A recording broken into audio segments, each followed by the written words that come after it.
The government runs some sense of propaganda to keep us here.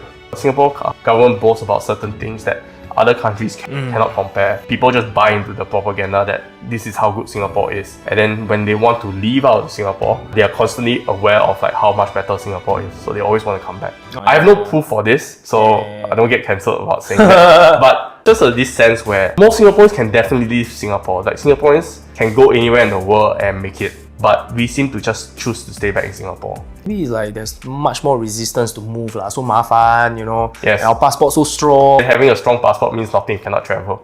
Okay, yeah lah. So by visiting all the past conversations that we had, right, inside the Telegram group chat, right, it's very obvious. I need to talk to you more because I can feel like there's a lot more ammunition you're not firing.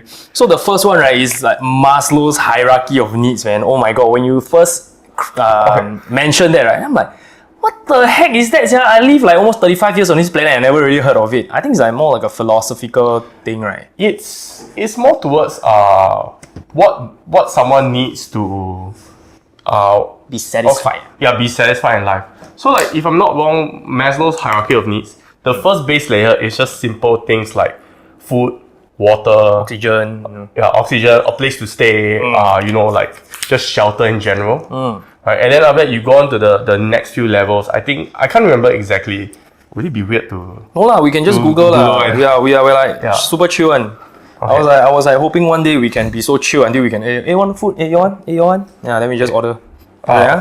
So the first two levels are actually just basic needs. So things like shelter, food, water, warmth. Like just to survive. Yeah. And then after that, the next two levels are psychological needs, which is things like friendship, belongingness. Is it entertainment?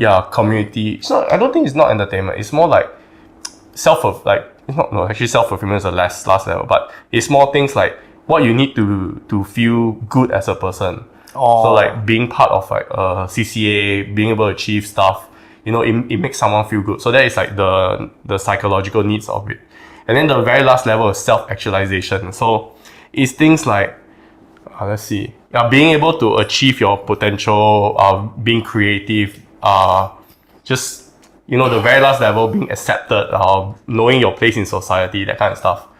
So what I think I was mentioning that day is that people don't.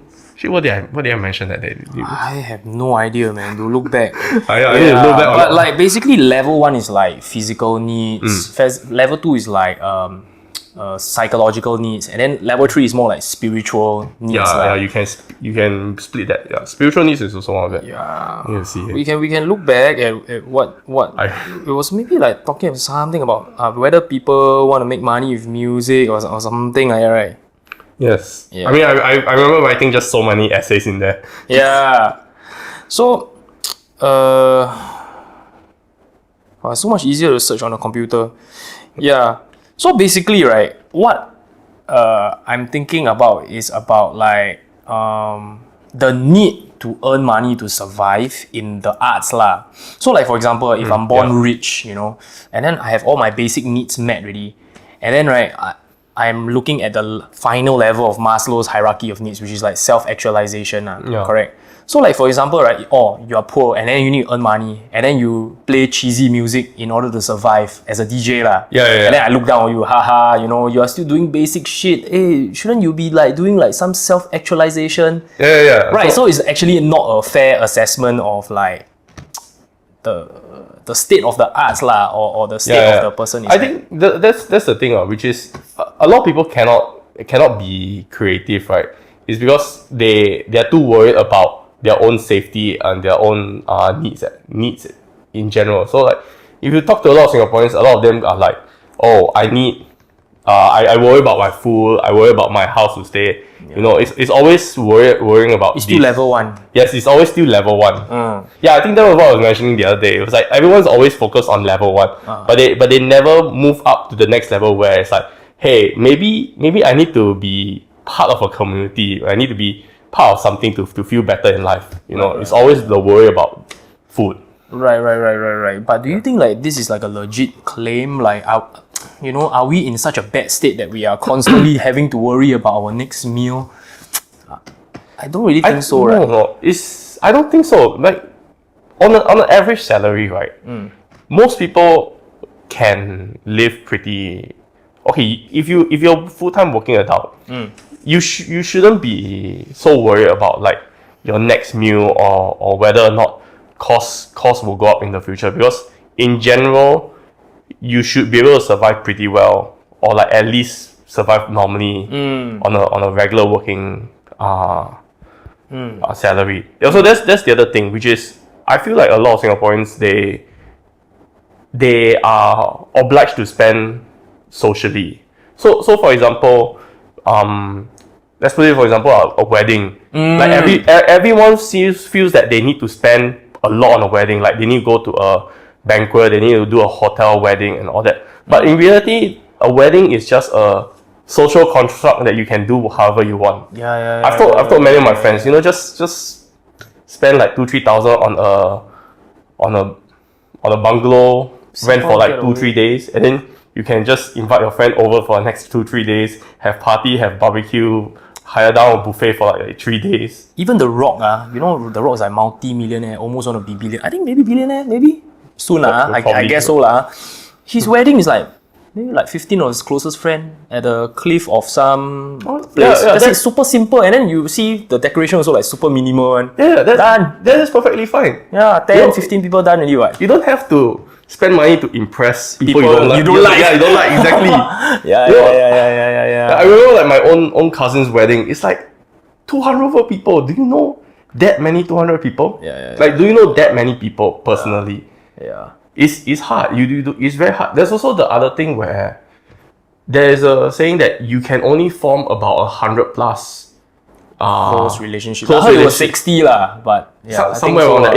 It's a much lower number. So because the whole idea of that is that you grew up in like a village or something, right? So humans are only designed to be able to connect with that many people.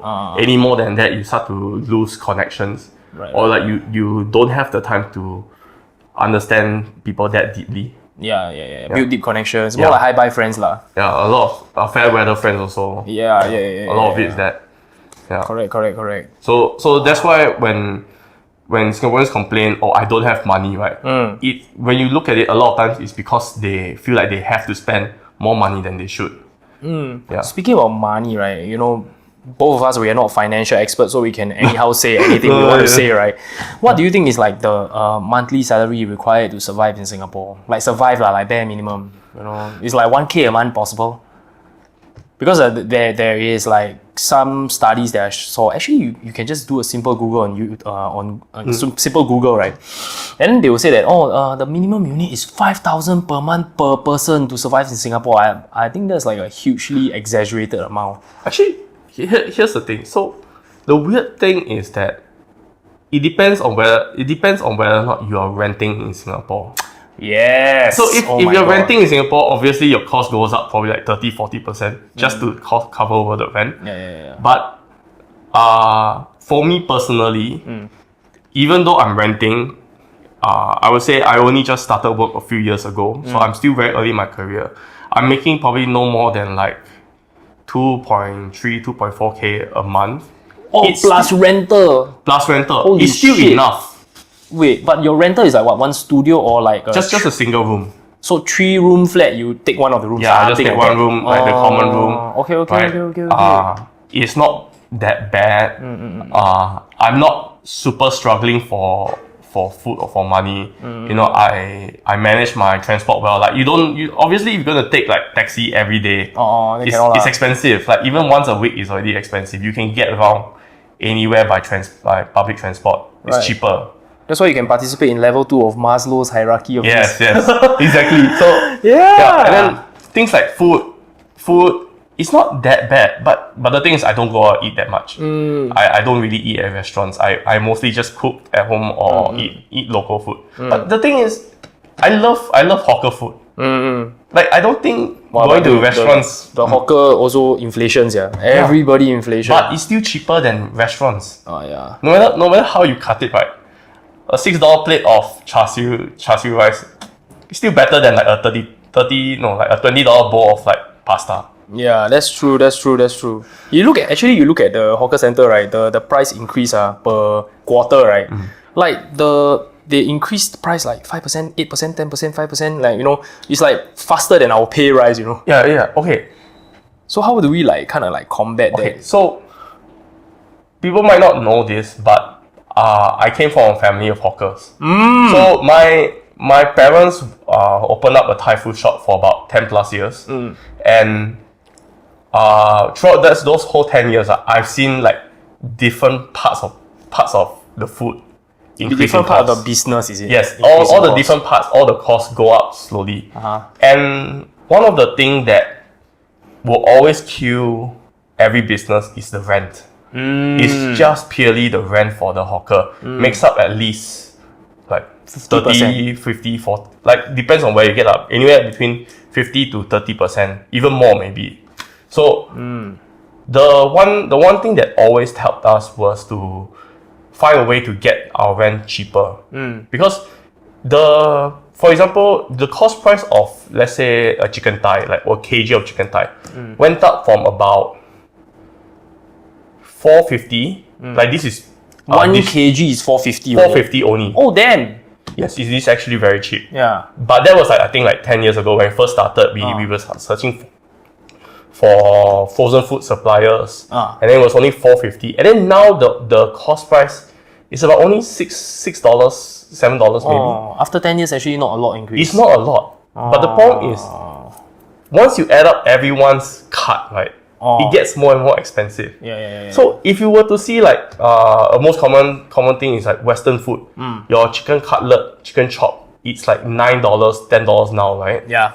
That chicken thigh, right, is probably still only 70 cents.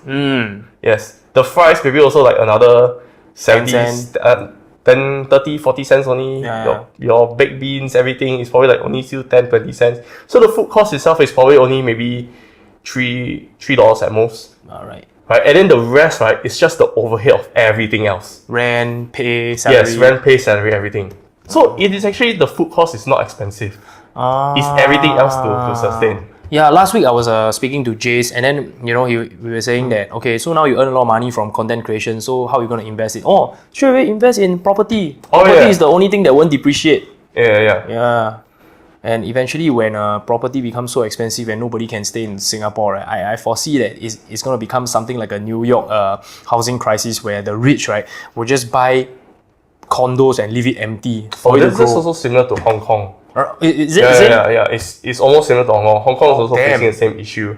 That's why they have all the coffin apartments, because people will buy, like, the only people that can buy apartments are the rich people, and to make money off that, you have to rent out to people. But because like renting just one room to cover the cost is not enough, nobody can afford that either. That's why they split up the rooms even more to rent out to more people. Oh shit! Yes, so that's why you get coffin apartments in Hong Kong. Like sardine, everybody gets everyone's sardine. It's because one room, nobody can pay enough for one room, so they had to cram more and more people. Which is actually what we're seeing these days. Like if you look at a lot of the rental properties in Singapore, right, they're cramming already 2-3 people in some listings per room. 2-3 people, and then each of them are being charged like 700, 600, 800 a month. Holy shit! Wow. So that means one room itself is already generating maybe about 2K just for people to pay off. Will you eventually reach like a critical mass, or? I'm not an economics expert. Yeah, that's right. But if you think about it, okay, so it adds up. The one thing that is definitely a bubble. Like property prices is definitely a bubble. Whether or not it will burst now, then nobody can say. There's a saying that I would distrust the economic, economists, right, who can tell you accurately when, because they themselves must be lying. They also don't know. So nobody should know. Right. But definitely there is a bubble right now, and the one problem is that okay, so this comes from partly from US, but Singapore's also having the same slight issue where the people who own the property don't want the property value to go down, because then it hurts their portfolio. Yeah. So they want it to stay high, so that when they sell high. Yeah. But because they want to sell high, everyone else also wants to sell high. So when everyone wants to sell high, you need to wait until the next sucker comes in to buy high, because they will hope the next goes high. Yeah. at some point you cannot find once people cannot sell the property anymore. That's where the bubble may crash. Too many houses, not enough buyers. Yeah, it's like every overinflated stock. The moment you cannot find someone to buy the next property, right, you fall. So the question is, what's Singaporeans' appetite for how expensive it is?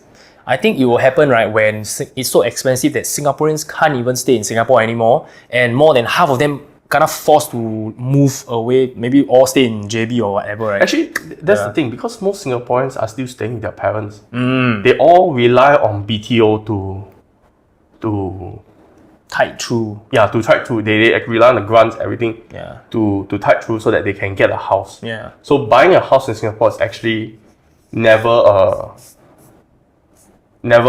directly hurting us. As a Singaporean, we are entitled to a BTO.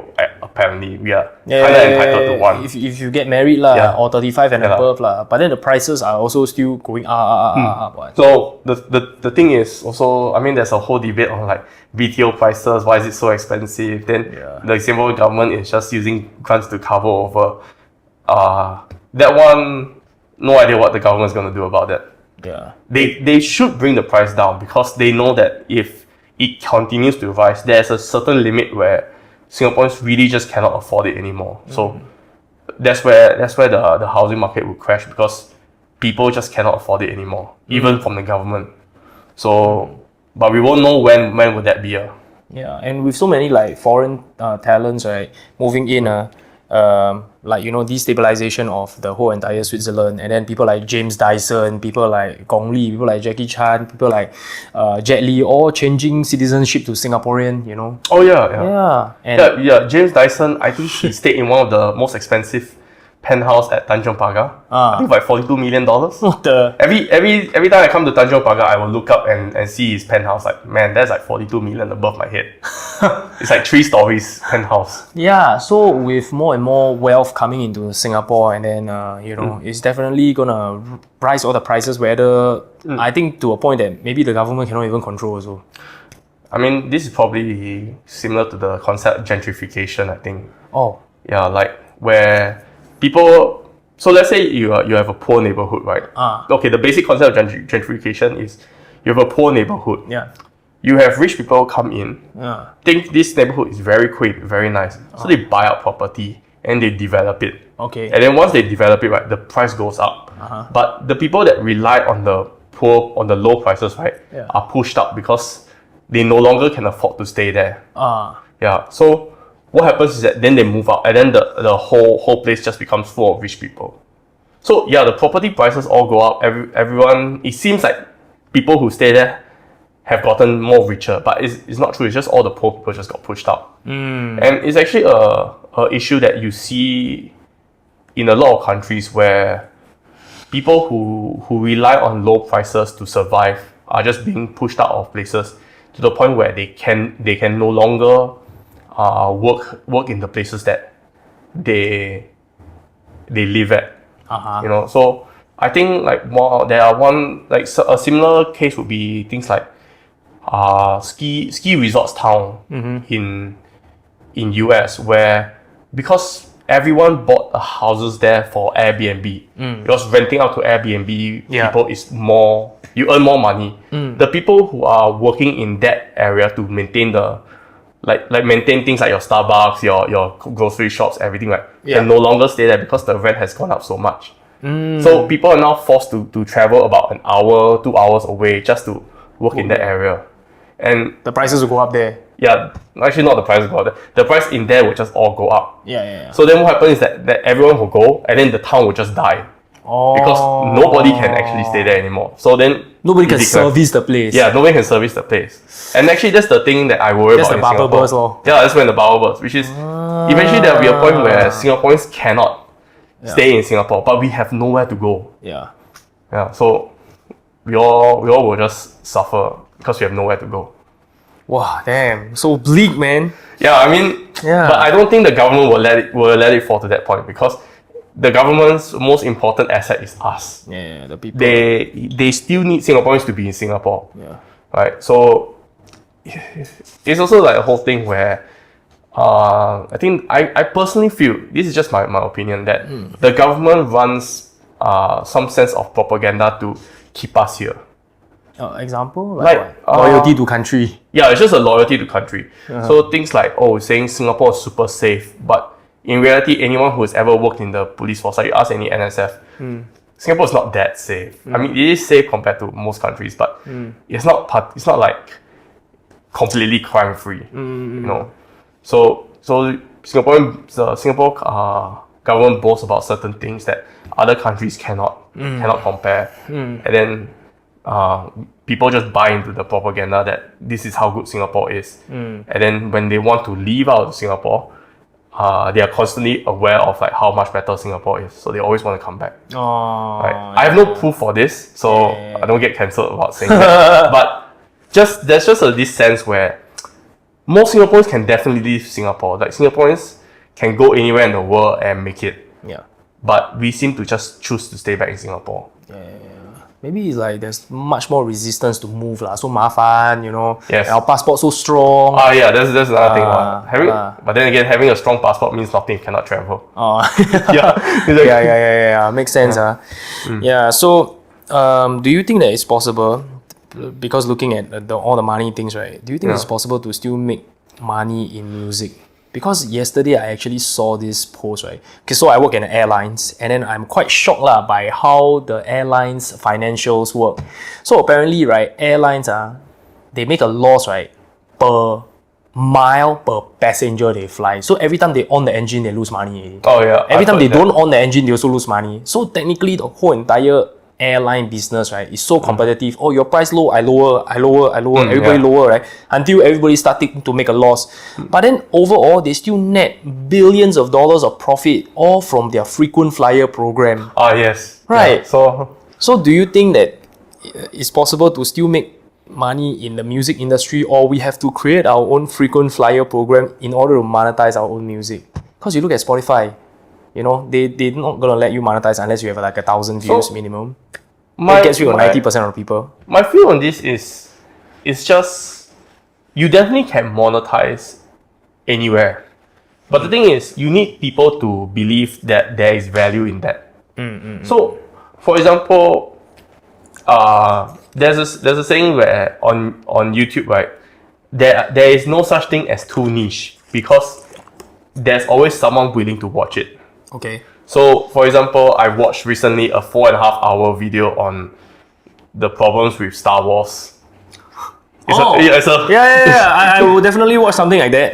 So, and you can see that there's like hundreds of thousands, 100k views, like 400-500k views on such a video, like a 4-hour long video. Yeah. So it means that people are willing to spend the time to watch and support these creators and all this. And the video is not coming from like a very big creator. It's probably some guy that only just started maybe like 2-3 years ago on his channel. And he's already getting that many views because, like they say, there's no such thing as too niche. I think the same thing applies to music also. There's no such thing as too niche of a music. There will always be someone that enjoys your music. The problem is, a lot of Singaporeans don't seem to find any value in the music.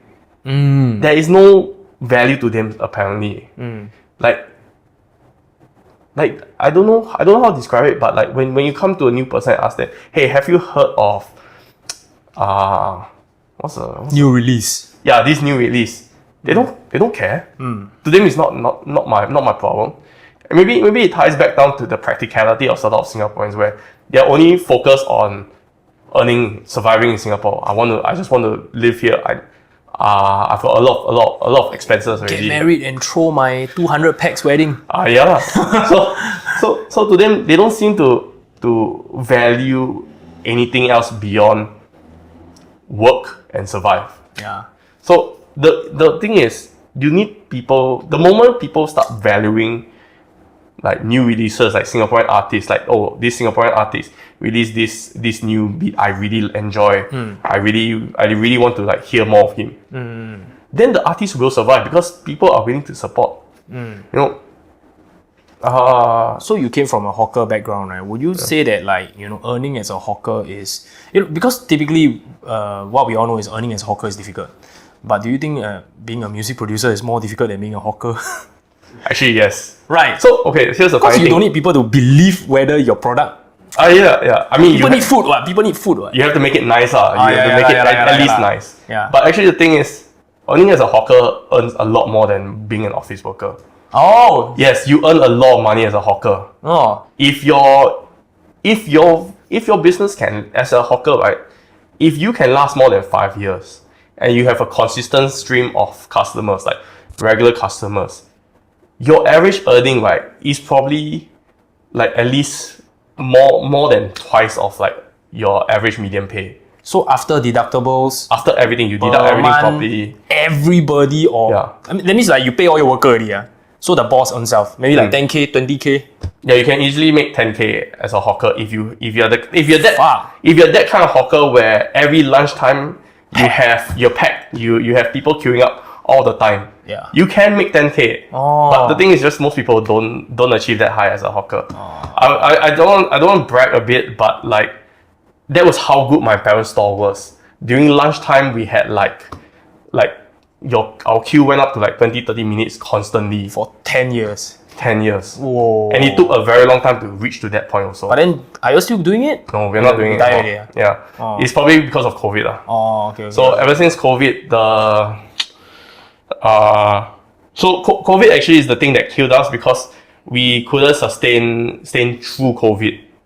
We had to delivery also difficult. No, delivery was difficult because our shop was in the middle of the CBD. Oh, nobody was there. Oh, the rent also. Yeah, so Holy we couldn't pay off the rent completely, and then we had to close up first. Yeah, so that was the reason why we got killed off. And then here's the weird thing: I don't know what the hawker center was doing, but like in the middle of COVID, we are going to close for another 2 more months for renovation. It's like, huh? like preparing to come back. Maybe Yeah, they yeah. earn so much from the rent already. Yeah. So yes. So as a hawker, if you do things well, people find value in your food. You taste good. Yeah, your food tastes good. You can really earn money. So I would say, as a producer, or even as a DJ, right, it's tougher than being a hawker because you need to convince people that what you do, it has value. Harder than as compared to food lah. Yeah. I mean, people can tell whether a restaurant is good or not, whether a hawker store is good. It's very easy to tell. Eat, try, can already what? Yeah. Right? But you want to tell people, hey, can you come down and like listen to me play, and you spend another like $15-20 on tickets? It's like, should I, do I get the same value out of just eating a plate of chicken rice? Yeah. Wow, that's damn bloody sad. So bottom line is, music is like virtually impossible for you to earn money lah, unless you can earn money from external source until you can convince people. Yeah. Right. Yeah. So get a day job. Yeah. Oh yeah. And so actually, speaking of getting a day job, right? Yeah. Get a day job. I've talked to so many people, like a lot of our friends, right? Yeah. And people just end up saying you gotta get a day job just to survive. Like music cannot sustain you 100%. Yeah. But the trick is you get a day job that gives you as much free time as possible. Yes. So as much free time as possible so that you can work on something else. To make it profitable lah. Yeah, to make your other business profitable. Yeah. And the thing is that you never need to truly 100% switch over to your passion as your job. So I remember hearing a story where like this was a story from a YouTube video where this person's grandfather dream was to be in a band. But to him, right, being a band wasn't about touring the states. It wasn't about selling out hundreds of millions of dollars of record label. To him, being a band, right, was just being able to start a band, play every week at his local bar, and that was enough for him. That was to him success already. So the thing is, I think people need to not say bring down, but find your what is a satisfying level of success. Right? Nobody always has to be $1 million DJ. But like if you can play, like, okay, for me personally, my goal is to be that one guy that plays every week at a bar, enjoys myself, have music that people enjoy my music, you know, maybe make a bit of money of it. Doesn't have to be a full 100% job thing, but just make some money of it, make sure it pays itself. That's perfectly fine. I'm very content with that. You know. Yeah. Because the ambition required, if you want to become like a Kanye West or you want to be like a Armin van Buren, is like a whole nother level of sacrifice. You really have to sacrifice a lot more just to get your stuff. So, like, for example, let's say you study to be an accountant. You spend 3 years in poly. You do all the study, everything. Yeah. You have to put that amount level of effort into being an artist. Just for you to make that your full-time job. Yeah. And that is not even a guarantee. Oh yeah. Correct. Yeah, man. I was like thinking of a point. Yeah. So there's this YouTuber called Mark Rober. Oh yeah. So he fucking 20 million subscriber or something like that. He used to work for Apple, work for a lot of like fan companies. Doing pretty well. His salary is quite high, and then he's just putting out one YouTube video a month, and each of them is all like super high quality science videos, and they are garnering a lot of views.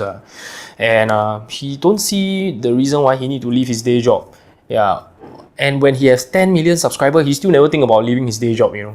So I guess like somehow this guy managed to create the balance where he can release very few content, right? But each of them is like super high impact one. I mean, it's not uncommon in the YouTube industry where people release like one video every like 2 months, and then it gets like 1 million views because the quality is super high. So there are several YouTube creators like that. So for example, I think one of my favorite ones is CGP Grey. Not familiar. So CGP Grey has been anyone who has ever been on the science side of YouTube would exactly know who CGP Grey is, right? And it's people like him that used to post relatively often at the start, but at some point, right, he just slowed down to producing content and releasing it whenever he thinks it's fit, because he has developed this reputation, I guess, and he's able to sustain a full-time job doing that because he puts in so much effort into his one video. People believe that he'll put that much effort, so people pay his Patreon, everything, right? Because they know that his effort will be there in the next video. I guess it's also like, you know, there's this video that I watched recently. They said that rich people is always like preaching about work-life balance, but you should know before they were rich, right? For 10 years, they are like eating shit every day. They are like no balance. They are working like 100 hours a week, right? In order to reach that critical mass, that escape velocity, you know. Yeah. And then once you put out so many content, right? People trust you already, right? Then you can relax a bit. You can put out whenever you want, once a month. No, I don't think people tend to relax.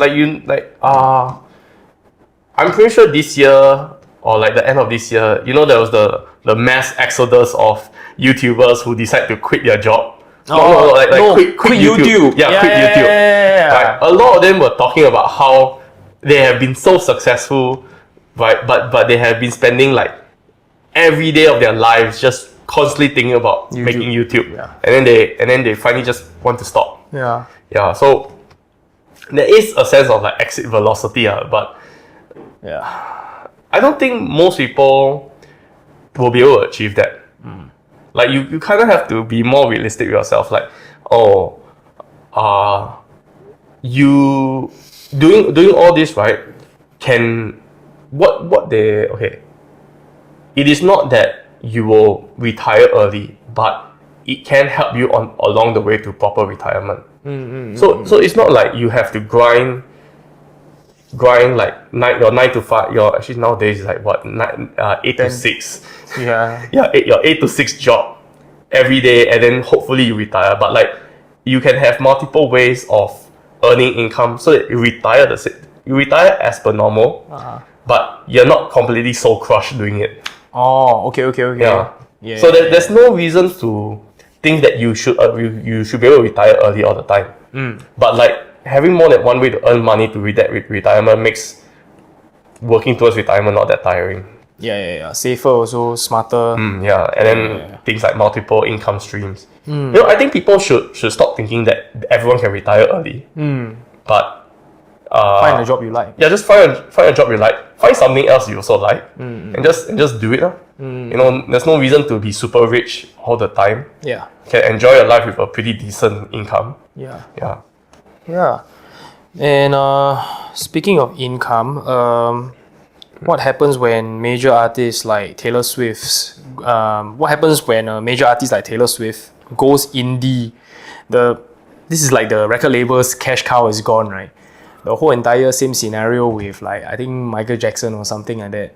When they kind of go indie. Do you have any thoughts on that? I think generally speaking, right, when these artists go indie, it's a lot better because they're no longer pushed by executives to produce content or produce music on a constant cycle. So it's like more sincere content. It tends to be more sincere. So I'm pretty sure you heard of Porter Robinson, right? Yes. So Porter Robinson, he ended up just building his own brand, his own music festivals, everything, just because he's now riding off his own fame. So he has no pressure to produce music like any other artist, like Calvin Harris. He's always producing music. Castillo, like all these big name artists, they're always pushing out music because their executives want them to push out music. They have like certain deliverables per year. They get certain like payout. They're still bound to the KPI. Right? But Porter Robinson doesn't, because he now produces whatever he wants, and he only releases when he thinks he's worth. I guess it's like back to the initial point where you're saying like, what's the point where you are satisfied, and then you just stay there because there's infinite ups on you can. So actually that's the thing. I think a lot of people don't question where their expectations come from. So for example, a lot of what is it that you want to achieve seems to be coming from other people's expectation of yourself. So you don't question, why is it that I want to achieve this? Why is it that I want to do this?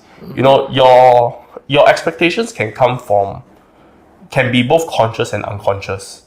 So for example, if let's say you ask a lot of people at the start of the year, what is it that are your goals for the year? A lot of people will say, I want to lose weight, I want to read more, I want to earn more money.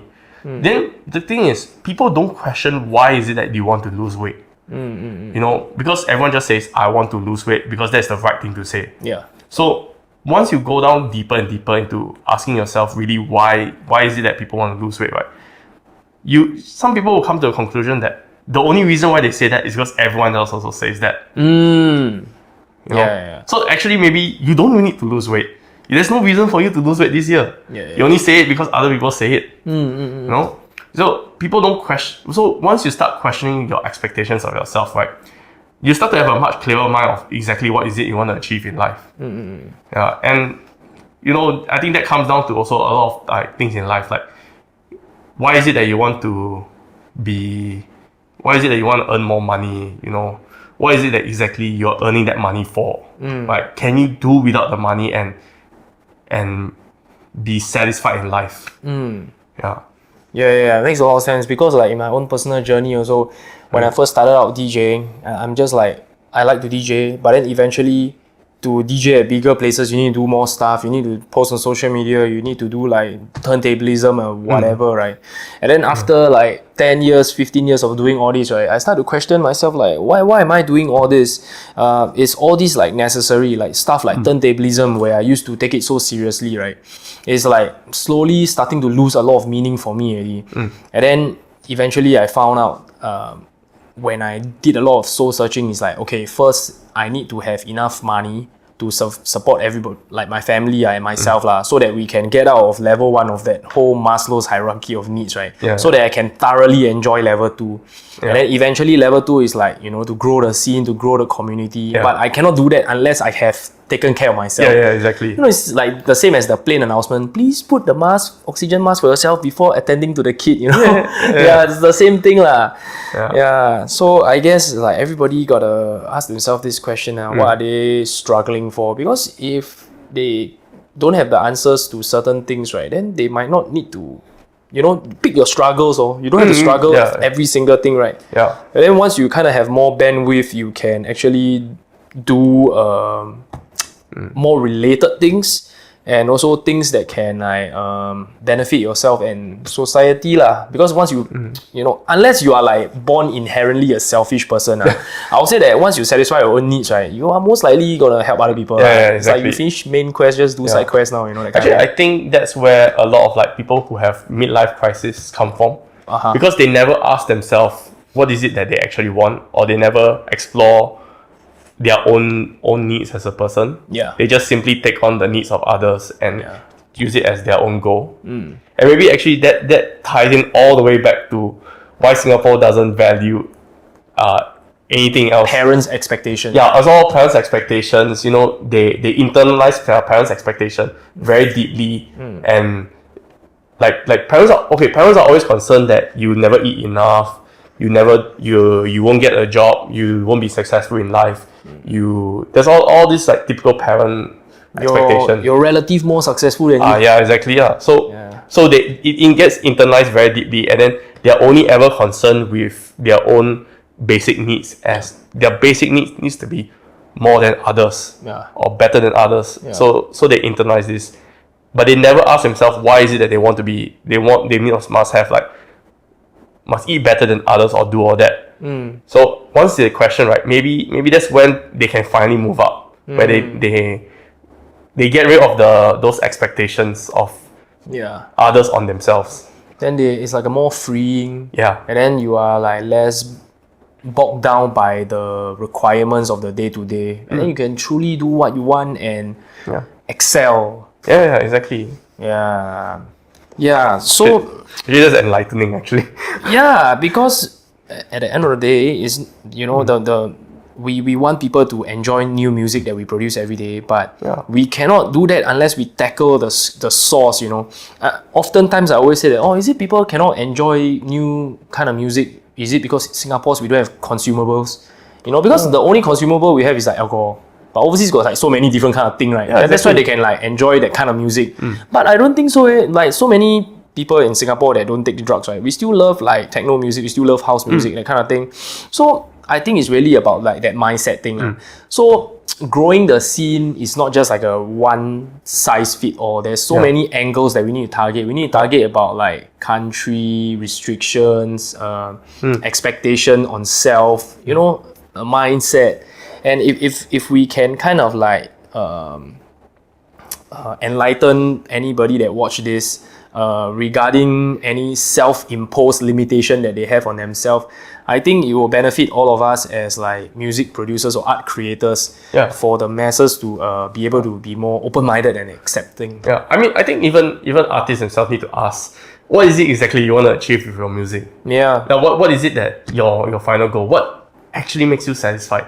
I know some people, they just want, I just want people to dance on the dance floor.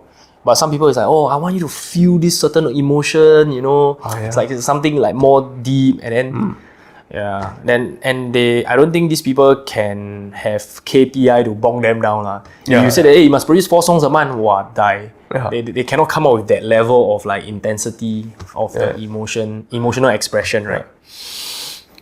So speaking about consumables, let's talk a little bit about clubbing, man. Clubbing in SG. Wow, holy shit, this is gonna be 1 more hour. God damn it. Is it been an hour? Oh wow, it's been an hour. Clubbing in SG, man. Wow. So many things to talk about. But then the thing is, like, my conclusion is, you know, when I tried to push new music, right, to the masses in Singapore, it doesn't work. But then the thing is, we still push, and slowly we find our own 100-200 packs audience that can accept that level of forward. But that level of forward, right, is still not like global standard, you know. Singapore is still like, we are still restricted in a certain way. And oftentimes people from abroad, right, they come to our event, they're like, hey, why y'all like so backwards? But then our local people will be like, why are you so forward? And then we are like kind of like stuck in that dilemma. Yeah. So my conclusion is maybe just don't do so many events in Singapore. Do more focus on overseas. Focus on overseas. Yeah. I mean, the one model that we can probably take a look at is clubs in Japan. You know, there's this weird thing where actually it's not even just clubs, it's just Japan in general. It seems like their music, even just EDM, not just EDM, like even like bands and whatnot, right, seem to be very much their own thing. Like I've talked to a friend who plays guitars, and like if you can tell a song is written by a Japanese because they tend to do this kind of stuff. So they seem to be very much a self-supporting kind of industry. Like when I was in Japan recently, I went for a club that plays anime music. I think people have heard of Mogra. I went there, and it's very interesting to see that a lot of the people that play there, right, actually know each other when I was in the club. And actually the whole thing is that the whole event itself was probably like 20% DJs. All DJs. All DJs. We had DJs from California, various parts of Japan, all just there. It was like it was a very cool event because it's really just a lot of other DJs supporting each other. So I think one of the things is that maybe Singapore needs to take a cue, and we all need to support each other. Like we all have to maybe support each other so that our events can grow. And actually, something like that. I mean, it's a very hard question to figure out because it's a very hard thing to figure out because I think a lot of people it's hard because like what is it? Wow, I'm also stumped by this. Yeah, a very good example is recently we had our Revelry second anniversary party, and then the 4x4 DJ crew, they came down and then they supported us. That's one great way. Yeah, something like that. Yeah, there's a lot of like support between each other DJs to help out and bring each other people into their into the events. You know, because I think like a lot of DJs and a lot of artists here, right, have their own fans. But clearly fans are not fans of only one thing in their life. They will definitely be fans of multiple stuff. So if everyone just brings down their own fans to things, right, it will just grow everything in general. And maybe one day Singapore can be like Singapore is Singapore. We do our own thing. We are cool in our own way, and people want to emulate us. You know. Even Diplo was also saying that last time Diplo has a record label called Mad Decent, and then he used to run this series of party called Mad Decent Block Party, and then he used to do it like every month, but then now it's like maybe like twice a year, and then twice a year is like different country. You know, it's like twice in US, maybe twice in like Africa. He likes to play in Africa, so he says that running these kind of festivals is gonna cost a lot, and you might not make back the money. And then if the city has an ultra music festival, then you probably cannot fight them. You know, because they have like infinite funding, and then his Madison Block Party is essentially just self-funded by him. So he cannot really compete also. So that's also like a problem with running events. It's really like a battle of who got more money kind of thing. Actually that's the one thing, which is the one thing that I feel is that the one thing that I feel that isn't being included in a lot of conversations is the people who own the businesses themselves.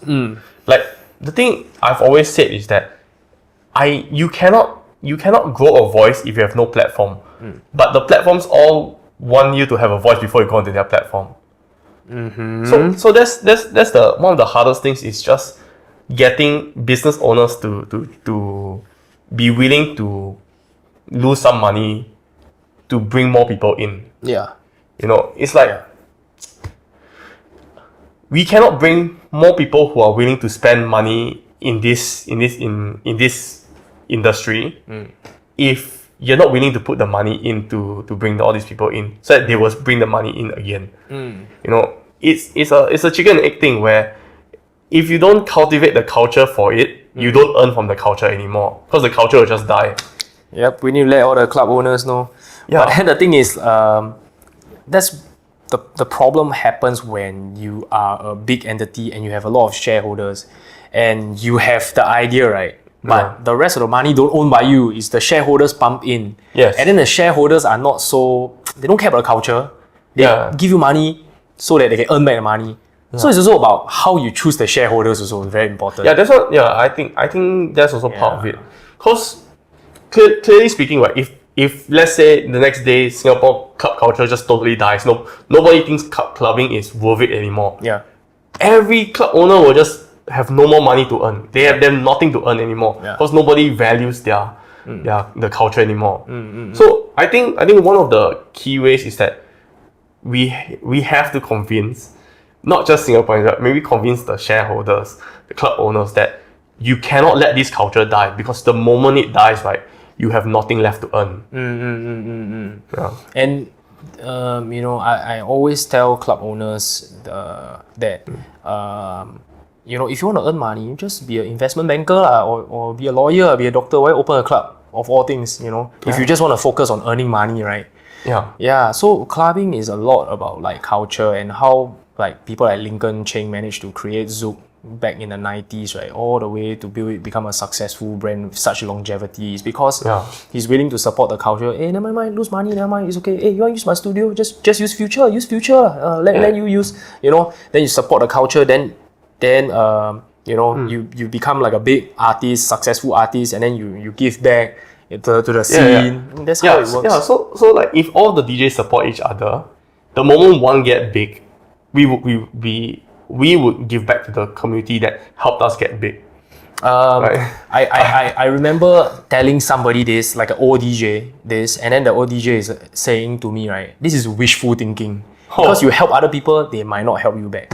But then I don't think that should stop you from helping people because I can help 100 people, right? One person paying back also good, right? Yeah, I mean, look, the thing is, helping people doesn't mean giving them money or whatnot. Just giving them the opportunity to showcase themselves. You know, I think it depends on what you mean by level of help. You want to be the help to be very involved, get them gigs, all that, push them here, push them there. That's my manager. Yeah, that's already a management. But helping can be just simply, you know, telling people, hey, let's try this out. You know, your words have weight. Tell the management of this club, you know what, let's just try this. Yeah. You know, I believe we can do it. And then they take your word for it because you have the weight. Yeah. And then it brings on more people. Yeah. Correct. The key to building the community is just like a seed, you know, and then hopefully it spreads Yeah. And also the sad thing is just my generation, or actually not this current generation doesn't have their Zouk. Oh, we don't have. We do not have a Zouk. Yeah, we don't have a Zouk now. Today, there's no anchor. Yeah. Like, just think like 30 years from now, where people ask, what was the club to go to today? Nobody can say. Nobody has anything to say. Yeah. You know. Because the club in Singapore has really lost their magic already. Yeah, exactly. That's why, and the magic of Zouk at Jakim is just undeniable. Yeah. People that never been, but they can feel it. I never been to the Jakim before. It was you know the stories. Yes, I know the stories. I've talked to people from there, like all the cool stuff that seems to have happened there. It seemed like a crazy time to be at Jakim there. Yeah, it's really fucking unbelievable. Yeah. And it's sad because I will never get to experience that here in Singapore. Unless we build one. Yeah, we have to build another Zouk. Yeah. Today. Yeah. You know. Let's hope that somehow we can make it happen. Yeah. And another thing we used to talk about is live streaming of clubbing. Dude, that's a fucking good idea, man, I swear. Okay, okay, it ties back to the Mogwa thing. Okay, so you know the reason why I said there was like 20% DJs there? Because it's all the DJs that watch the stream and then they want to visit that place. Yeah. When I was there for New Year's, right, I met so many people from so many different countries that watch so many their live stream all the time. Live streams. And okay, like I don't understand why is it that people are so scared to put things on display. You know, I mean, obviously you can monetize the video on demand. You know, you can say, oh, you need to subscribe to our Twitch in order for you to view all streams. You know, the thing is, it's very similar to VTubers these days. Yep. So VTubers make, I don't know, say Like VTubers. I show speed, all these Not I show speak, VTubers. VTubers. So VTubers are basically like this like weird niche part of the internet where people stream online and then people get attached to these characters online. Parasocial relationships. Yes, it's a lot of the parasocial relationships. Yeah. So you want to develop that parasocial relationship, but with the club. You use the club to have a parasocial relationship. You know, like I wanted to visit that club Mogura in Japan for the last 4-5 years because I watch their streams like weekly. Like every week I'll just tune in, listen to their music, enjoy, and it helps because they keep playing new shit. They never repeat themselves. Yeah. And then the thing is, you know that there's an audience that's watching you. So when you play new stuff, right, you know that you're not the people there are not the only ones that are gonna enjoy. People who listen to you online would want to come down and listen. Because you develop this branding online already. Yeah. So live stream, just do it, man. Just put your clubs on stream. Who cares if nobody? And please don't put it on like some weird social media that like only a handful of people will ever watch.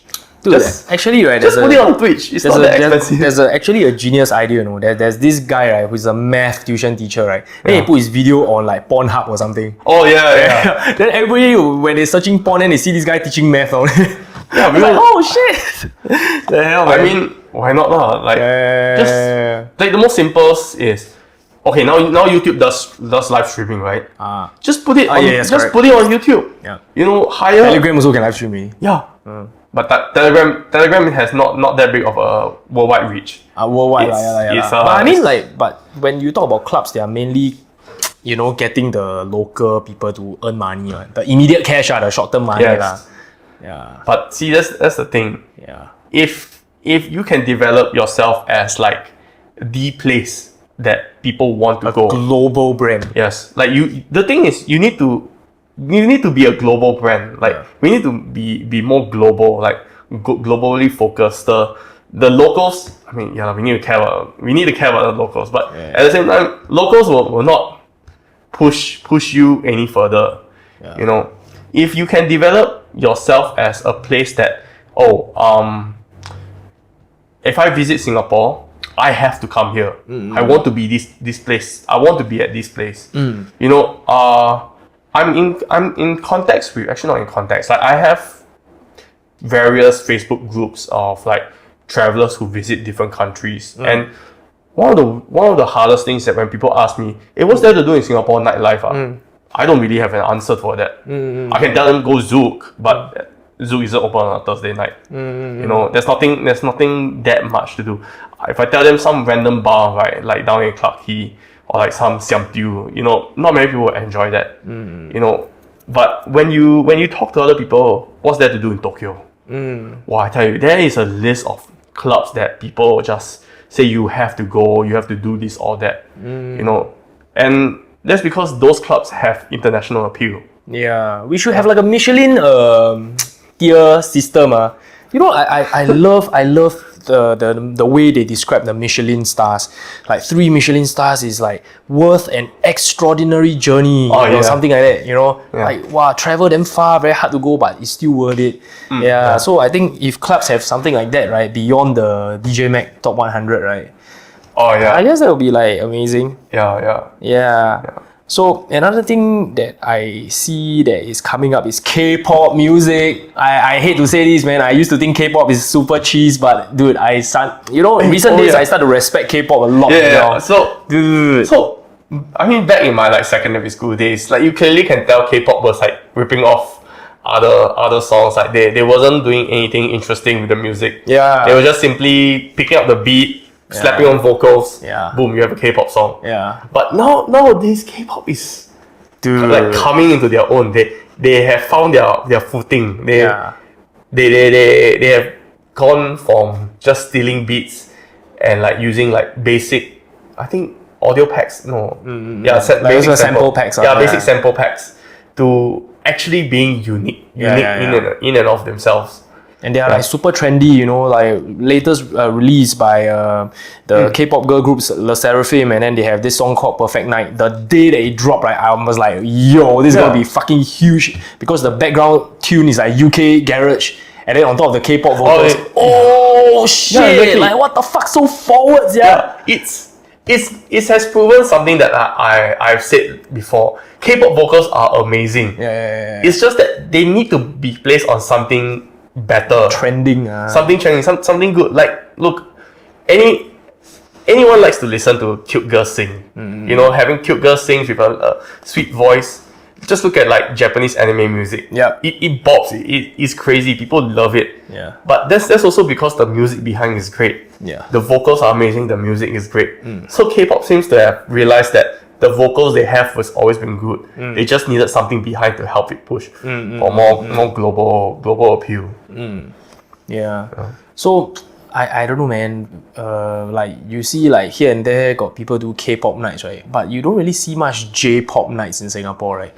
Kind of really never pick up steam in Singapore, I guess. Actually, I think these days it's picking up. The golden mix and the coffee mix crews are pretty in Singapore. Yeah, in Singapore, they are picking up, and ever since the AFA exclusive night with golden mix, right, I have seen like a few clubs trying to pull the same crowds back into clubbing, but I don't think many of them understand the anime culture at all. Right. Yeah. Do you think like if like clubs can work with this kind of like K-pop, J-pop group, it can kind of become like a legit thing in Singapore? Yes. But you need to know the experts, right? The experts in the field. You need to know the crews themselves. You need to know so for example, you have the artists, right? And these kind of artists, they form crews together. Like the Forte guys, they form a crew. These clubs need to work together with these crews to try to create a night that is memorable and represents the genre in the most like truest way, I guess. Yes. And then here's the thing. I'm very sure, right, if clubs are more willing to work with these crews, right? Because actually, you know, the thing is, in Japan themselves, right, you see clubs actually working with crew. So like, you have the club name. It's a symbiotic relationship. Yeah, you have the club name, you have the crew name, and then the crew has DJs. And the DJs sometimes go on do things by themselves. So the clubs have reputation that they host these several crews are all really cool. They know how to bring in a party. And these crews are being held up by the different artists because each of them do something different, and then they come together. And because each of these different artists do different cool things, and then when they come together, all the fans like this one crew. And then these crews will pull people into the clubs themselves. So like clubs can try to start like say a J-pop night, right? But they need the artists who know the music, and these artists already have community. Yeah, they already have the community. Right. There are probably quite a few VR chat DJs around that probably can pull down to perform. But I don't think many people realize VR chat has so many clubs in there now. Have you heard of VR chat? No, but I know it's like a very Japanese culture thing. No, it's not even Japanese culture. Now it's like quite global. So American weebs it's not even American, it's truly global.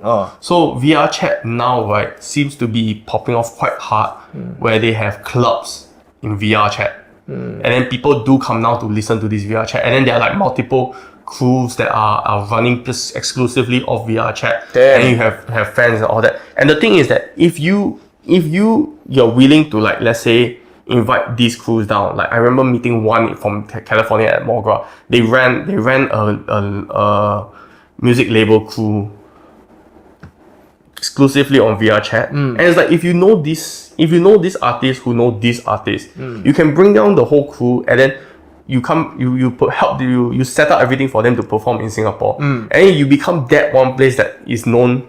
The physical location of the VR. I bring these VR chat people To down live, to this physical location. Yeah. And it's like, wow, people will be like, wow, this place is insane.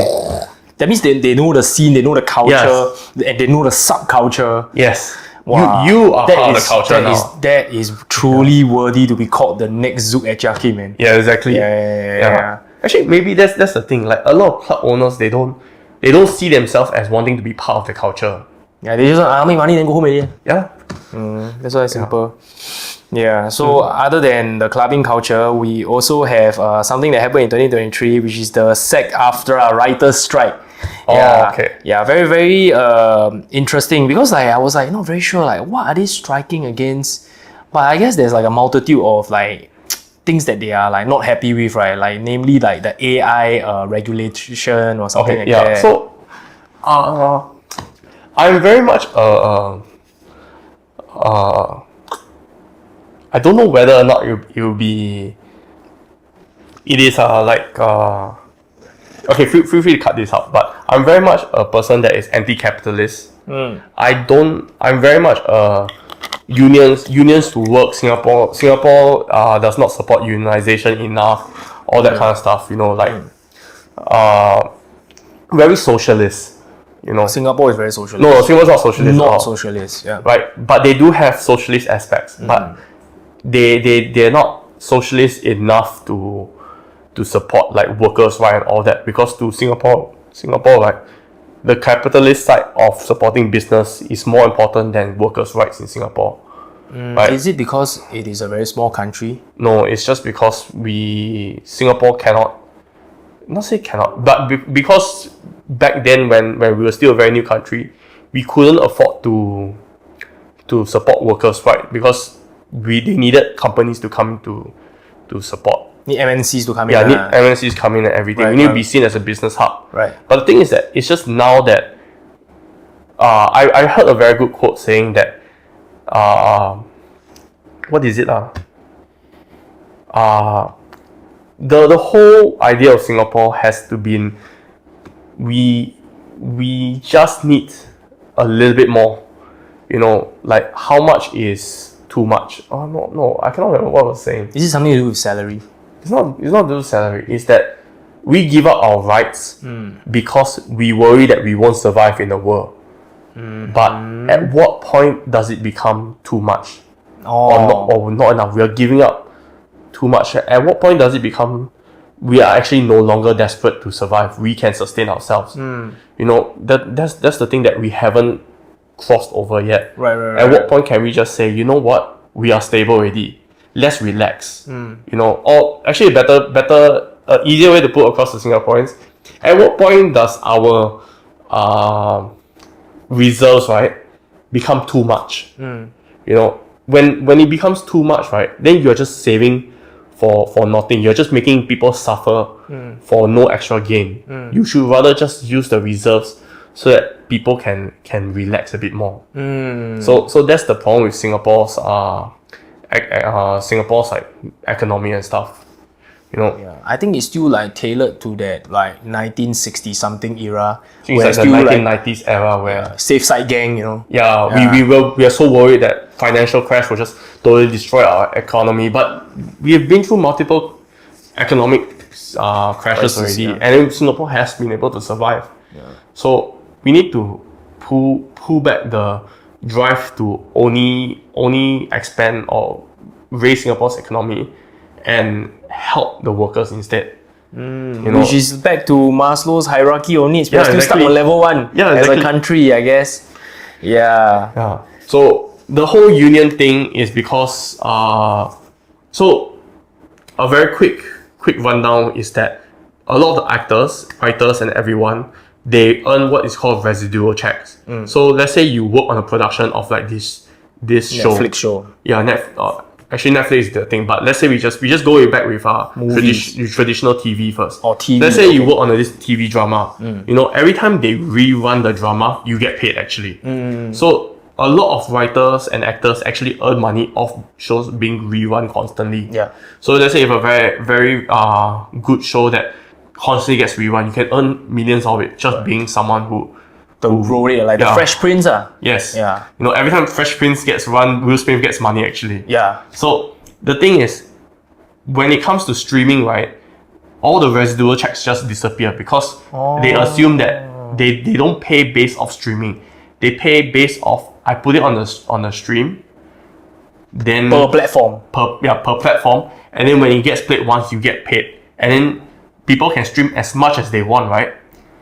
And then you don't get paid per stream. Oh, yeah. Shit. So it becomes you don't have any more residual checks. Yeah. You are just paid once for that, and then people will never rerun a show that's streaming.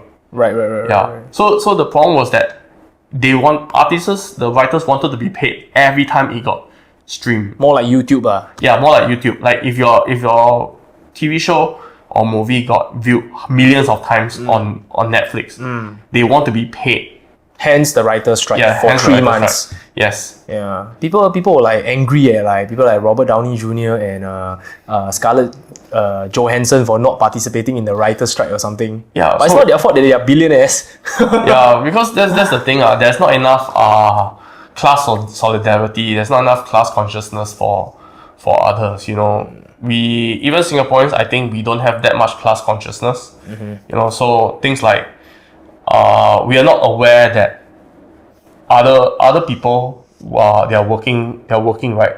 They also suffer just as much as we do. So instead of trying to get at others, we need to realize that we all need to work together in order to have a better life. So for example, don't accept pay that is too low. You know, because the moment you accept the pay is too low, right? Other employers know that, hey, I can get people for this cheap. So let me just, so the starting pay gets lower and lower at that point. You know, because someone's just willing to work. So we need to work together and say, hey, let us decide that we won't be paid this low at all. And if you offer, we will say no. You know, I mean, it is difficult. It is very difficult to do that, especially when you are struggling or like you know that the moment you don't earn money, you cannot put food on the table. That is the difficult part. But we have to also realize that we cannot completely give in to companies. I recently spoke to Gemstar. I don't know if Gemstar about this like DJ pay thing. So he uploaded this DJ rates on Insta story. And it's like damn funny. You know, all DJs should at least minimally be paid $600 per gig. But then I'm like, how is that even possible? Clubs are not even paying half that amount, you know, right now. And it's either you take it or leave it. And there are like hundreds of people that will take it, you know. So how do you like kind of like set up that status quo, like what you mentioned, you know, like help each other, irregardless how high you are or how low you are, right? Everybody must still maintain the minimum rates, but it's like virtually impossible lah. So this gets back to it. I don't think Singapore unionized artists yet. Of course not lah. So in a sense, right, we technically can start a DJ union. So it becomes that we have like a massive bargaining power together as all DJs, you know, so that when let's say a club says, okay, I want people to play music with me, you know, then people will say, then they will come to this side. You can hire DJs, but if you hire a DJ as part of the union, you must pay them a certain amount. You must provide them certain rights. If you don't, the DJ will not work for you. We will not allow you to work for that DJ. Right. And then the club will be like, oh, okay, law. So I have to pay them a certain amount for them to survive. You know, that's what AOS and Gemstar's DJ Collective is trying to do. They're trying to get all Singaporean DJs to be under them, and then like unionization. So, but how possible is that though? It's possible, but we need someone who is, what is it? Someone who can handle the legal side of it. Right. Because there are things like aviation unions. There are like metal worker unions. There are a lot of unions in Singapore, but they don't do anything. But that's another story. But I think, right, it is possible that we can, as a industry, as a community, unionize together. form basic rights, right? And if anyone hires us as a DJ, we have a backing of a union to support us, saying that hey, you cannot pay us less than like $200 a gig, you know, because if you don't, right, you're violating the union laws, and then you're not allowed to hire anyone who's under the union, you know. Yeah, because at the end of the day, it is still a craft that you have to learn, and then but then again, there's a lot of like elements to bargain, because like for example, if there is unionization, right, that means we are also assuming that everybody is an equally good artist, but truly there are certain artists that are not even worth $50. You get what I mean? Yeah, that I understand. But see, that's the thing, which is you kind of have to just take a chance on that, you know. The thing is also like you can set minimum requirements. Okay, so for example, let's say aviation union, right? Not everyone can just join being an aviation pilot, what? So not everyone is an aviation pilot. So maybe you can have certain minimum requirements, like you must like, for example, you cannot say a pilot student can join the union because they are not working for a company. They are not part of anything, you know, so they cannot join the union. But let's say you get a role as like first officer in a company, or like you are a cargo pilot, you can then join the union because you have a proper job posting. So if let's say you want to unionize all the DJs, right, you can say that you must be at a certain level, but whether or not what this level is, it's super hard to judge. You have to leave it Damn. to when we actually figure out how to unionize. Another thing to do outside of music, about music, damn it. Yeah, so it's like it's so super hard, right, to truly be an artist when you have to handle so many other things. Yeah. Okay, yeah, so somehow they managed to come to a consensus lah, because you know they are very supportive of each other, so all the writers all strike together, then end up the production company all cannot do anything, alright? And that's why they have to give in. That's a very successful example. So the cool thing is that let's say the unions was actually really cool because let's say someone couldn't pay their rent, right? The people who are more successful contribute to the union fund, and then they help to support the struggling people to make ends meet. Make ends meet, so that they can continue and be part of the union. Right. And then the cool thing is that even if let's say all the DJs in Singapore unionize, we all can contribute to a fund together. And this fund, well, we have to be run by like proper people and stuff. But these funds can be used to support upcoming DJs, you know, all that kind of stuff. Like people can write a proposal saying, okay, I want to start this event. Can we have some money to hire a venue and stuff, all that kind of stuff. So actually, if all the DJs and artists unionize together, we can actually start like little things to help smaller artists grow. Oh, that's a good idea, man. Yeah. We have to like kind of like craft some time out and like come together and think about this lah. This is definitely like bigger than one collective. It really affects all of us. It's basically gonna affect every single collective here. Yeah, that's every collective have to come together. Okay, so when it comes to I want to go back to like my previous question, right? Is it possible to make money with just music, right? Do you think that you know, can the entertainment industry survive without dirty money? So like, you know, agricultural and technology, right? Essentially, like for example, Elon Musk, he create Tesla, and then you know his output is cars, and people buy the car, then he earn back the money to make more cars, you know. But for clubbing, for music, for entertainment, where is that source of product that people will actually pay for, you know? I mean, if you were to think about it, right?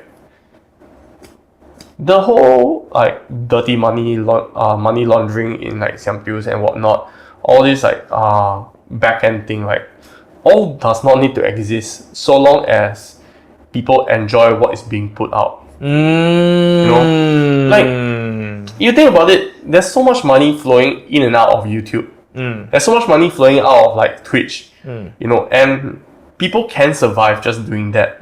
So clearly, if people are willing to pay money, so like I know that a lot of people online, they wouldn't mind just dropping like $2-3 a month to support like a YouTube creator because they like your content. The subscription. It's like a subscription. Like I give you $2-3 a month for you to fund to do your thing because I support your cause. And if you think about it, right? Let's say you host Revelry every three months. I think at this point it's like every month, yeah. This one every month, right? Every month. So yeah. If let's say someone comes down every like 2-3 events, they're only paying like $15, $20 to get to support you, which is not that much per month. Yeah. You know, or like maybe like let's say those bigger supporters who pay $10-15 to support their favorite creators online. That's basically also just coming down to your event every month. Yeah. Right? Yeah. Which is not that much. And $15 a month is not a lot to like most people. Yeah. So the thing is, we definitely can survive as an artist without needing anyone else to pump in money. If we have a big enough pool of fans, right, you definitely can survive. Yeah. So then again, the only thing is that Singapore might be a bit small to support like maybe what? Actually, have you ever wondered how many DJs are there actually in Singapore? I don't know, man. Like I think Like, if you maybe were to less than 500, maybe less than 200, maybe. I mean, it's a super small country. Right? We know everybody if you think about it. Yeah. Okay, actually, that's the funny thing. Yeah. If you were to draw me or you, right, you could technically contact any DJ in Singapore. You just know how to draw the line. I think there's probably maybe only 200-300 of us. Very, very few. Very, very, very few. And actually, if thinking about that, right, 200-300 DJs, not that impossible to be supported by at least like 6 million people in this country, or even more if you include overseas. Yeah, so that means there has to be some part of us to appeal overseas. You have to also understand that like maybe not everybody enjoys clubbing. Maybe 6 million Singaporeans, only 10% like clubbing. So there's still 600,000 people. Oh yeah, exactly. Yeah, but then the thing is, majority don't spend, and then certain and majority don't spend, and out of those that spend, only go to the mega clubs, you know. And then the small pop-ups is like barely people go. Yeah. So if you cut down the numbers, but then again, it's not like we are okay, that also brings back it's not like every DJ is expecting to be earning like 10-15K a month from just DJing, right? Yeah. So have to see lah. I think there's definitely a way for us to be supported by the community, right? It's just still bring back whether the community are willing to support. You know, correct. I think like $20 an event is not that bad to spend. I guess it's like first you have to get yourself inside the community, and then once you have your own community, right? Are there like clubs willing to work with all these community to like kind of like start the cycle of like the community help the person, then the club help the community, and then it goes around. Feel free to include this, but I am working on an event on myself also. I'm trying to start an event. Still all in the planning stages, but hopefully we can also bring up to maybe as good as you guys also. What's the focus on the event? What's the I don't want to give away too much details, but what's the genre? Future based. Future based. We want to try to bring future based in. But is it like Japanese pop future based or just future based? Just like really general. Just general for now. So it's like all your Illenium, all your Flume, all that kind of thing. Yes, we're trying to bring it in. Oh my god, this is like future based lovers, cannot, Yeah, future bass is cool, man. Like, for Revelry, we also been doing like house, techno, and bass music. But whenever we do bass music night, it just flop. Every single time flop. Yeah, that's what I also noticed. Every time it just flops. My every time, you know what, when I watch the crowd during your events, like I noticed that the moment you go away from a 4/4 beat, nobody can take it. Nobody can do it at all. So I guess it's like, I guess these two crowds, they still don't want to gel together. The 4/4 guys is one side, and then the headbangers are like one side. They just cannot exist in the same event. So maybe just create a dedicated event just for the headbangers. Actually, I even think like the headbang culture is not there anymore in Singapore. It's been slowly dying out It's been slowly dying out. Yeah, that's why.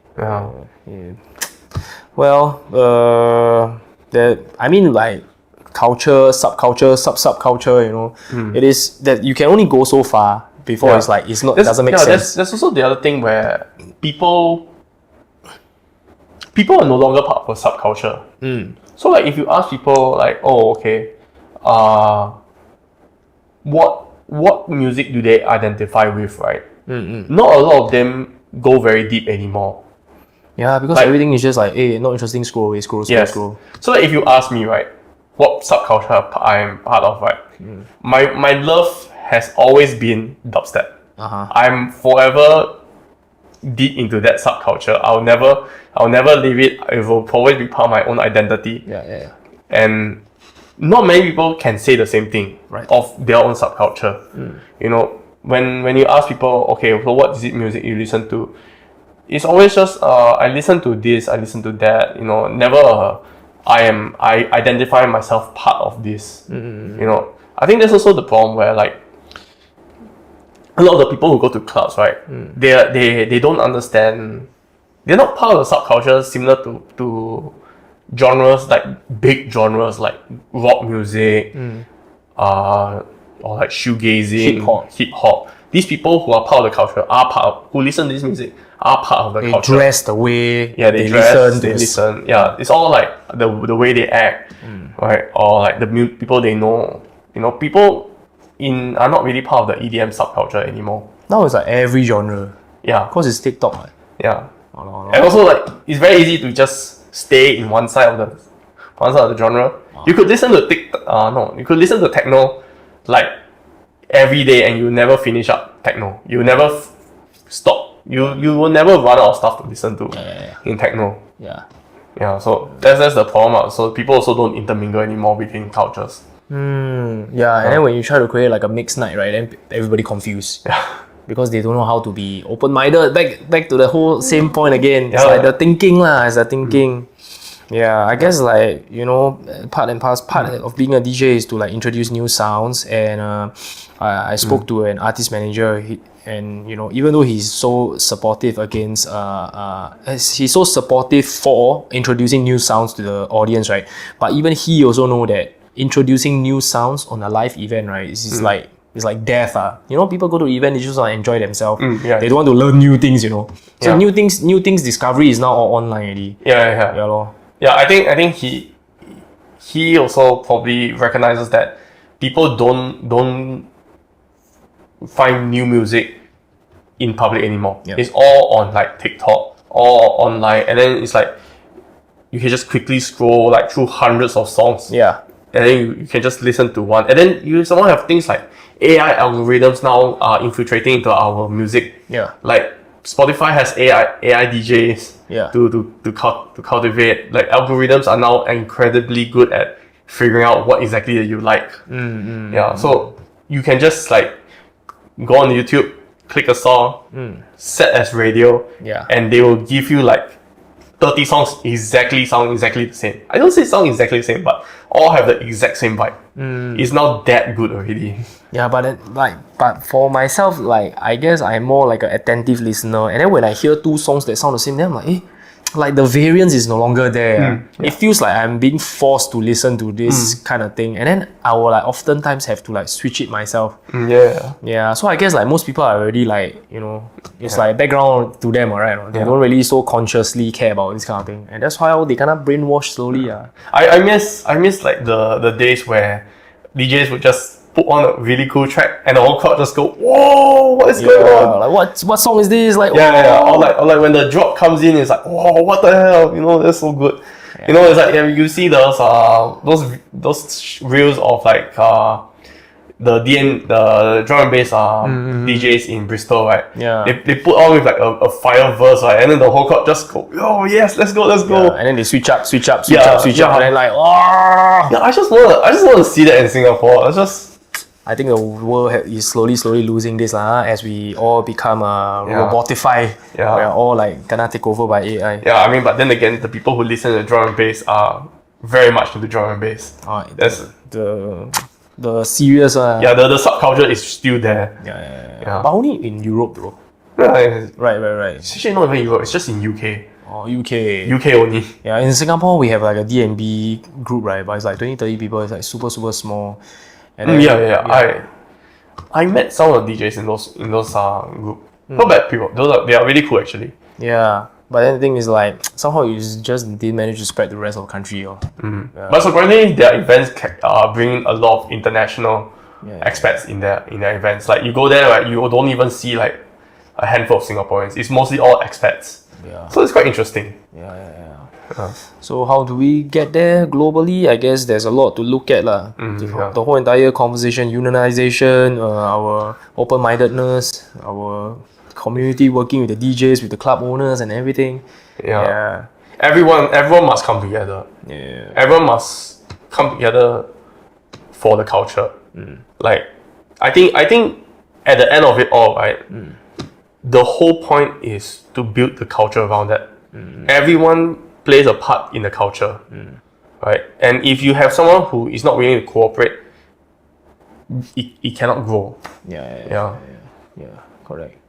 Yeah, lor. Then just now the main point that you say should be a great reminder to all the club owners out there. Without the culture, right, you wouldn't even have a club to run. Yeah. Actually, you know what? Without the culture, you don't have money. Yeah. Like appeal to the club owners. The you want money, the shareholders. You want the money. You want the returns on your investment. You have to invest in the culture. The culture is the one that brings you money, not the people with alcohol. It is the people who come down with the culture, who are part of the culture. They are willing to spend money because they want to be part of the culture. Before we end this off, I got a last question for this, right? It's like recently I've been asked a very, very interesting question. When you run a club, right, and then you just have to choose one group of people to start with, do you think, right, the VIP is the most important to the club where everybody is popping bottles but you got no dance floor? Or vice versa, right? You have a full dance floor but nobody is popping bottles. Which one is more important? I would say you want... If you can only choose one. I'll pick a popping dance floor. A popping dance floor, yes. Right? Because you can always capitalize on a popping dance floor. Yeah. If people are enjoying themselves, I would feel FOMO. I would want to also go down there. Yeah. Right? The VIPs would feel like... The VIPs would want to be there because all these people are enjoying themselves. Yeah. I want to go there and look big. I want to feel good. Like show off. Yeah, I want to show off my money, right? Yeah. But why would you show off your money if there's no one to see? So the thing, I think so many clubs is that they don't convert the popping dance floor long enough so that the VIPs come down and get to feel like VIPs. Yeah. That's a very good answer because I was thinking exactly the same, and that's the reply that I gave the person that asked me this question. And without the dance floor powering the club, right? The club is nothing lah. Yeah. I mean, who wants to sit there, drink 7 bottles of champagne? When there's when you even got nothing to look at. Yeah, that's true. And half the time, the VIPs that come to the club, they don't even enjoy the music. They are just here to show off to the audience. Yeah, exactly. And they look bored as fuck. They're like super bored. But actually, they probably enjoy more showing off to people than just to listen to music. Yeah. So at the end of the day, the dance floor is the one that is sincerely there for the experience. And then the other stuff that happens, there's residual stuff that happens, bonus if you call it. Okay, great. I think this was a long ass convo. Thank you so much for doing this. Thank you so much. Okay, great.